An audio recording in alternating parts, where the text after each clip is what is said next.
السلام علیکم پیارے دوستو، بسم اللہ الرحمن الرحیم۔ سچے اور دلچسپ واقعات سننے کے لیے ہمارے چینل کو سبسکرائب کریں۔ دوستو اگر آپ لوگ مسلم اتہاس پر نظر ڈالیں گے تو آپ کو یہ پتا چلے گا کہ مسلم اتہاس میں سب سے پہلی لڑی جانے والی جنگ کا نام جنگ بدر تھا۔ یہ جنگ اصل میں مدینہ کے مسلموں اور مکہ کے ان لوگوں کے بیچ لڑی گئی تھی کہ جو مسلمانوں کے سب سے پہلے اور سب سے بڑے دشمن ہوا کرتے تھے۔ آپ کو بتاتے چلے کہ یہ جنگ 624 عیسوی میں ہوئی تھی۔ اس جنگ میں جہاں ایک طرف مدینہ کے مسلموں کی فوج کی تعداد صرف اور صرف 313 تھی، تو وہی دوسری طرف مکہ سے آنے والی فوج کی تعداد 1000 سے بھی اوپر تھی۔ مگر اس کے باوجود بھی اس جنگ میں مسلمانوں نے فتح حاصل کی تھی۔ صرف فتح ہی حاصل نہیں کی تھی بلکہ مکہ کی فوج کو وہ جانی اور مالی نقصان پہنچایا تھا کہ جس کا شاید مکہ کے لوگوں نے کبھی بھی اندازہ نہیں کیا تھا، اور یقینی طور پر مسلمان ایسا کرتے بھی کیوں نہ، کیونکہ یہ جنگ تو ان کے وجود کی جنگ تھی، یعنی یہ جنگ ان کے وجود کو مٹانے کے لیے ہی لڑی گئی تھی۔ تو اپنے وجود کو بچانے کے لیے مسلمانوں نے یہ جنگ لڑی اور اس میں جیت حاصل کی۔ فی الحال مسلم اتہاس کی پہلی جنگ کی جیت کا کریڈٹ جن دو لوگوں کو دیا جاتا ہے تو وہ اصل کوئی اور نہیں بلکہ حضرت علی شیر خدا اور آپ کے چچا حضرت امیر حمزہ تھے۔ آپ کو بتا دیں کہ یہ وہی دو لوگ تھے کہ جنہوں نے اس جنگ میں سب سے اہم کردار ادا کیا تھا۔ قریش مکہ کے زیادہ تر جو بڑے بڑے سردار اس جنگ میں قتل ہوئے تھے وہ بھی دراصل ان دونوں ہی لوگوں کی تلواروں سے قتل ہوئے تھے۔ ظاہر ہے دوستو، جیسا کہ ہم نے آپ کو پہلے ہی بتایا کہ اس جنگ میں مسلمانوں نے قریش مکہ کا وہ نقصان کیا تھا کہ جس کے بارے میں کبھی ان لوگوں نے یہ نہیں سوچا تھا۔ آپ کو جان کر حیرانی ہوگی کہ جتنے بھی قریش کے بڑے بڑے سردار ہوا کرتے تھے، یہ جو اکثر مسلمانوں کے خلاف چالے وغیرہ چلتے تھے اور بڑے بڑے فیصلے لیا کرتے تھے کہ پھر آگے کیا کرنا ہے، وہ سارے کے سارے لوگ اس جنگ میں مارے گئے تھے۔ گنے چنے مکہ کے کچھ وہی سردار زندہ بچ سکے تھے کہ جن میں سے زیادہ تر لوگ اس جنگ میں کسی وجہ سے شامل ہی نہیں ہو پائے تھے۔ فی الحال جب ادھر سے ہاری ہوئی فوج مکہ پہنچی تو وہاں پر موجود جو عورتیں تھی اور جو ایسے لوگ تھے کہ جو اس جنگ میں شامل نہیں ہوئے تھے، وہ غصے سے پاگل ہو گئے۔ انہوں نے اپنے ہارے ہوئے سپاہیوں کو نہ صرف تانے دیے بلکہ ساتھ ہی ساتھ ان میں حوصلہ ڈالا۔ بدلہ لینے کے لیے تیاریاں شروع کر دی۔ صرف اور صرف 1 سال کے اندر ہی قریش مکہ نے ایک بار پھر سے اپنی ایک زبردست اور طاقتور فوج تیار کر لی اور مدینہ پر حملہ کرنے کے لیے نکل پڑے۔ دوسری طرف جب مدینہ کے مسلموں کو بھی اس فوج کے نکل جانے کی خبر ملی تو انہوں نے اپنے فوج تیار کرنا شروع کر دیے، اور اس بار مسلم فوج کی لیڈرشپ خود آخری نبی حضرت محمد مصطفیٰ صلی اللہ تعالی علیہ وسلم کے ہاتھوں میں تھی۔ دوستو اس بات میں تو کوئی شک نہیں ہے کہ قریش مکہ اس جنگ میں اسی لیے کودے تاکہ وہ مسلموں کو ہرا کر اپنے سینے میں لگی ہوئی بدلے کی اس آگ کو بجھا سکے کہ جو پچھلے 1 سال سے ان کے سینے میں جل رہی تھی۔ مگر اس ہار کے بدلے کے علاوہ بھی ان لوگوں کا جو سب سے بڑا ٹارگٹ تھا، یعنی کہ جو ان کی سب سے بڑی چال تھی، وہ دراصل حضرت امیر حمزہ کو شہید کرنا تھا۔ یعنی وہ جنگ جیتنے سے زیادہ اس بات پر زور دے رہے تھے کہ حضرت حمزہ کو کیسے قتل کیا جائے۔ اس کی وجہ یہ تھی کہ کیونکہ وہ حضرت امیر حمزہ کو ہی اپنا سب سے بڑا دشمن مان رہے تھے، کیونکہ پچھلے سال جو جنگ ہوئی تھی، یعنی کہ اس جنگ میں جیسا ہم نے آپ کو پہلے بتایا کہ سب سے زیادہ بڑے بڑے سردار جو قتل ہوئے تھے مکہ کے تھے، وہ دراصل حضرت امیر حمزہ کی تلوار سے ہی قتل ہوئے تھے۔ مکہ سے اپنی فوج کے ساتھ نکلنے کے بعد قریش مکہ کے بڑے بڑے سردار اسی بات پر ہی مشورہ کرتے آ رہے تھے کہ آخر اس جنگ میں حضرت امیر حمزہ کو کیسے قتل کیا جائے گا۔ مکہ کے ہی ایک سردار کہ جس کا نام زبیر بن مطعم تھا، اس نے ایک اپنے حبشی غلام کا، یعنی جس کا نام وحشی بن حرب تھا، اس کو یہ لالچ دیا کہ اگر وہ آخری پیغمبر حضرت محمد صلی اللہ تعالی علیہ وسلم کے چاچا حضرت حمزہ بن عبد المطلب کو قتل کر دے گا، یعنی ان کو شہید کر دے گا، تو اس کو انعام کے طور پر آزاد کر دیا جائے گا۔ اور زبیر بن مطعم نے اپنے غلام کو یہ لالچ اس لیے دیا تھا کیونکہ پچھلی جنگ یعنی جنگ بدر میں اس کے چاچا کو بھی قتل کیا تھا۔ اتنا ہی نہیں، اس غلام کو اس کے علاوہ مکہ کے اور بھی بہت سارے لوگوں نے حضرت حمزہ کو شہید کرنے کے بدلے میں انعام کا لالچ دیا تھا۔ ابو سفیان کی بیوی ہندا، انہوں نے نہ تو صرف اس حبشی غلام کو لالچ دیا تھا بلکہ ساتھ ہی ساتھ کس طرح سے حضرت امیر حمزہ کو شہید کرنا ہے اس کو ٹریننگ بھی دی تھی۔ مکہ سے نکلنے سے لے کر حضرت امیر حمزہ کی شہادت تک جب بھی راستے میں یا کہیں پر بھی وہ حبشی غلام ہندا کو ملا کرتا تھا تو ہندا ہمیشہ اس حبشی غلام کو یہ یاد دلایا کرتی تھی کہ اے وحشی تو ہمارا سینہ ٹھنڈا کر، ہم تجھ کو آزاد کر دیں گے۔ یعنی وہ بار بار اس کو یاد دلاتی تھی کہ اس کا پہلا ٹارگٹ کیا ہوگا اور اس کو کس مقصد کے لیے اس جنگ کے میدان میں لایا گیا ہے۔ اب ظاہر ہے دوستو، یہ وحشی بن حرب نام کا جو غلام تھا یہ اتنا طاقتور یا بہادر یا ہوشیار تو تھا نہیں، یہ جو حضرت امیر حمزہ کے مقابلے میں آ سکتا تھا، کیونکہ ظاہر ہے وہ تو اس دور کے ایک جانے مانے جنگجو مانے جاتے تھے،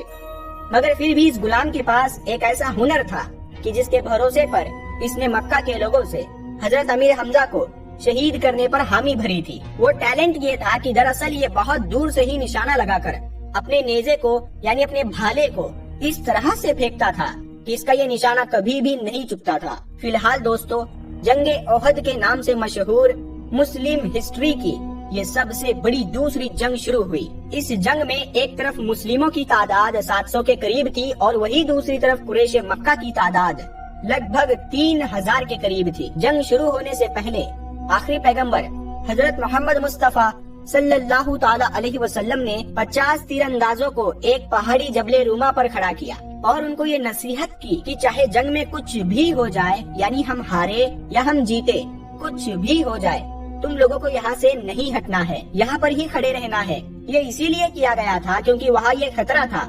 جو دشمن فوج ہے وہ کبھی بھی پیچھے سے آ کر بھی حملہ کر سکتے ہیں۔ فی الحال بہت جلد ہی یہ جنگ خونخوار جنگ میں بدل گئی اور جنگ کا پالا شروع سے ہی مسلمانوں کے قبضے میں آ گیا، اور شروع سے ہی اس جنگ میں جب جنگ شروع ہوئی تب سے لے کر ہی مسلمان قریش مکہ پر حاوی ہو گئے، اور نتیجہ یہ ہوا کہ کچھ دیر کے بعد ہی قریش مکہ کے ہوش اڑ گئے اور انہوں نے پیٹھ دکھا کر بھاگنا شروع کر دیا۔ قریش مکہ جب یہ جنگ ہار گئے اور مسلم فوجیوں نے جشن منانا شروع کیا تو اس پہاڑی پر جن 50 تیر اندازوں کو کھڑا کیا گیا تھا انہوں نے جب دیکھا کہ قریش مکہ کے فوجی تو پیٹھ دکھا کر بھاگ چکے ہیں اور مسلم فوج جیت بھی چکی ہے اور جشن منا رہی ہے، تو وہ لوگ بھی وہاں سے ہٹ گئے اور بیچ میدان میں جا کر باقی مسلم سپاہیوں کے ساتھ جشن منانے لگے۔ حالانکہ ابھی بھی 2-4 تیر انداز ایسے تھے جنہوں نے اپنی جگہ نہیں چھوڑی اور وہ بالکل ٹس سے مس نہیں ہوئے۔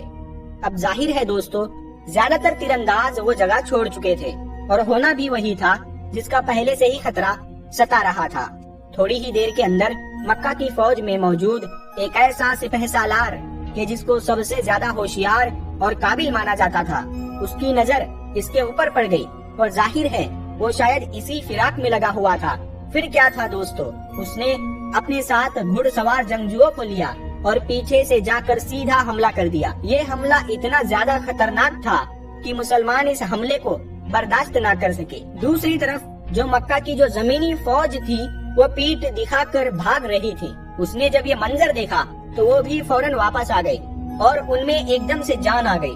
یہ جنگ شروع سے ہی مسلمانوں کے قبضے میں تھی، قابو میں تھی اور مسلمان لگ بھگ اس کو جیت ہی چکے تھے۔ اب اس جنگ کا پاسا پوری طرح سے پلٹ چکا تھا۔ اب اس ہار کو جیت کی امید دلانے والا مکہ کا وہ سپہ سالار کون تھا؟ اور دوستوں کیا آپ لوگ جانتے ہیں کہ اس پوری جنگ کا پاسا پلٹ دینے والا مکہ کی فوج میں موجود یہ سپہ سالار بہادر اور ہوشیار جنگجو کون تھا؟ دراصل وہ کوئی اور نہیں بلکہ وہ حضرت خالد بن ولید تھے کہ وہ اس وقت تک ایمان نہیں لائے تھے اور مکہ کی فوج کی طرف سے لڑ رہے تھے۔ فی الحال جنگ کا پاسا پلٹ جانے کے باوجود بھی مسلمان ڈٹے رہے اور ڈٹ کر مقابلہ کرتے رہے۔ حضرت حمزہ اس میدان جنگ میں جدھر بھی جاتے تھے تو دشمنوں کی صفوں کو پلٹ کر رکھ دیتے تھے۔ وہ اس جنگ میں ہمیشہ کی طرح دونوں ہاتھوں میں تلوار لیے ہوئے لڑ رہے تھے۔ انہوں نے مکہ کے ایک ایسے آدمی کو للکارا جو نہ صرف حد سے زیادہ طاقتور بلکہ جنگ کے معاملے میں تجربے کار بھی مانا جاتا تھا۔ آپ نے اس کو للکارتے ہوئے کہا کہ کدھر جاتا ہے، آؤ ذرا دو ہاتھ کرے۔ مکہ کا وہ سپاہی دہاڑتا اور چلاتا ہوا آپ کے مقابلے کے لیے آیا۔ اب ظاہر ہے یہ دونوں طاقتور بھی تھے اور جنگ میں تجربے کار بھی مانے جاتے تھے، اسی لیے کافی دیر تک ان دونوں لوگوں کے بیچ یہ جنگ چلتی رہی۔ مگر پھر حضرت حمزہ نے اس کے اوپر ایک ایسا وار کیا کہ جس کو یہ برداشت نہ کر سکا اور وہیں پر پل بھر کے اندر ہی ڈھیر ہو گیا۔ مگر دوستو جنگ کے میدان میں ایک طرف یہ سب چل رہا تھا تو دوسری طرف وہ حبشی غلام کے جسے مکہ کے بہت سارے لوگوں نے حضرت حمزہ کے قتل کے بدلے میں بہت سارے انعام کا وعدہ کیا تھا،